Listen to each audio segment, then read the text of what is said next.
कहानी प्राणदान। प्रयत्न करने पर भी वंश का गुण और स्वभाव बना रहता है। एक गुफा में एक सिंह निवास करता था। सिंह का नाम वज्रदंत था। उसके कुटुंब में वो स्वयं, उसकी पत्नी और उसका एक छोटा सा बालक था। सिंह अपनी पत्नी को अधिक प्यार करता था। सिंह अपनी पत्नी को शिकार के लिए नहीं जाने देता था।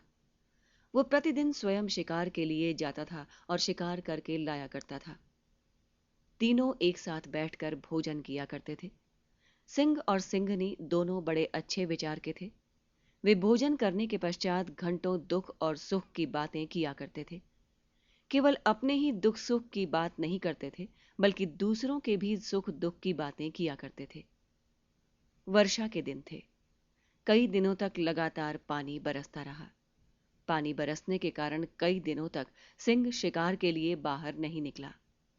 फलतः कई दिनों तक उसे, उसकी पत्नी और उसके पुत्र को भूखा ही रह जाना पड़ा।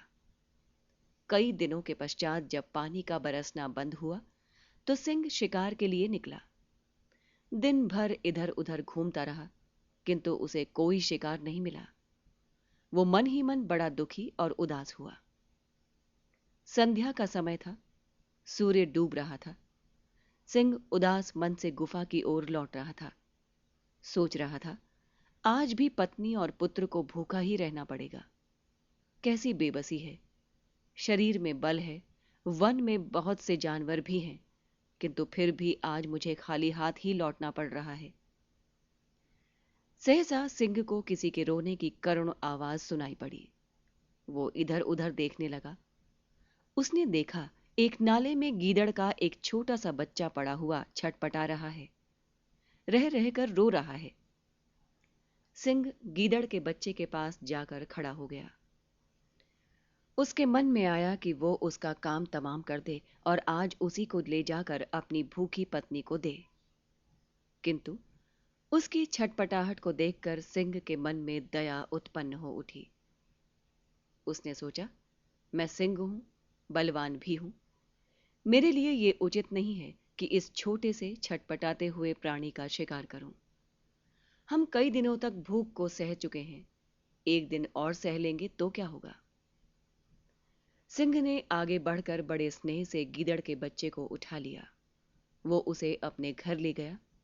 उसने उसका हाल बताते हुए उसे सिंहनी के सामने रख दिया और बोला, मेरे मन में तो इसके लिए दया उत्पन्न हो उठी है।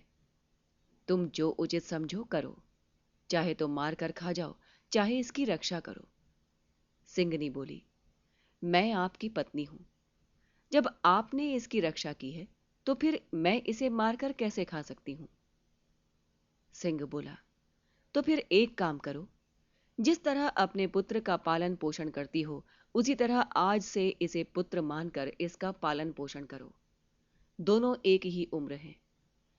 जब दोनों साथ साथ खेलेंगे मचलेंगे तो हम दोनों को बड़ा आनंद प्राप्त होगा।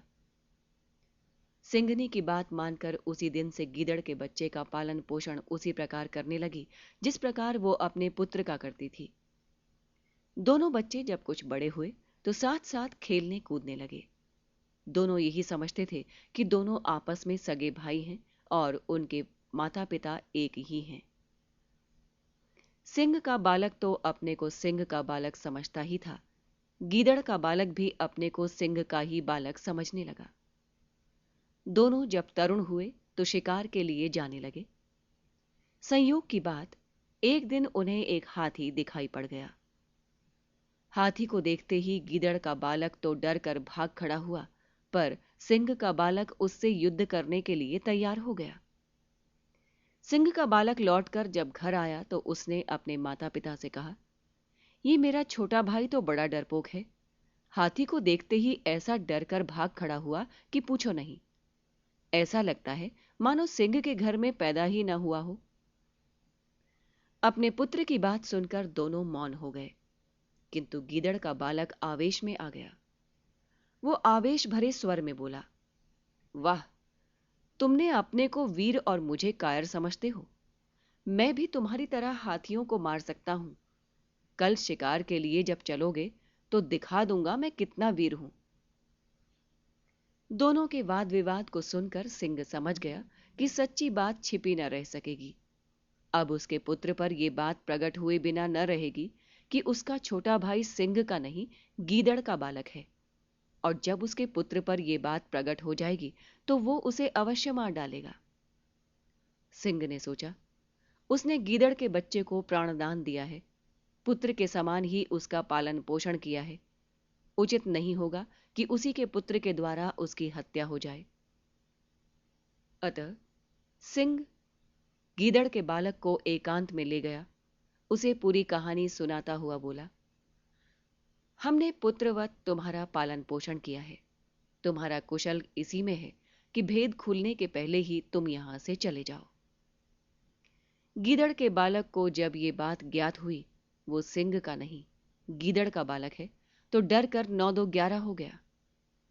बुद्धिमानों ने ठीक ही कहा है कि प्रयत्न करने पर भी वंश का स्वभाव और गुण बना ही रहता है। कहानी से शिक्षा। हिंसक जीवों के मन में भी दया का भाव उत्पन्न होता है। बलवानों को निर्बलों को दुख नहीं देना चाहिए। कष्ट सहन करके भी असहायों की रक्षा करनी चाहिए। वंश का गुण और स्वभाव छुड़ाने पर भी नहीं छूटता। कहानी समाप्त।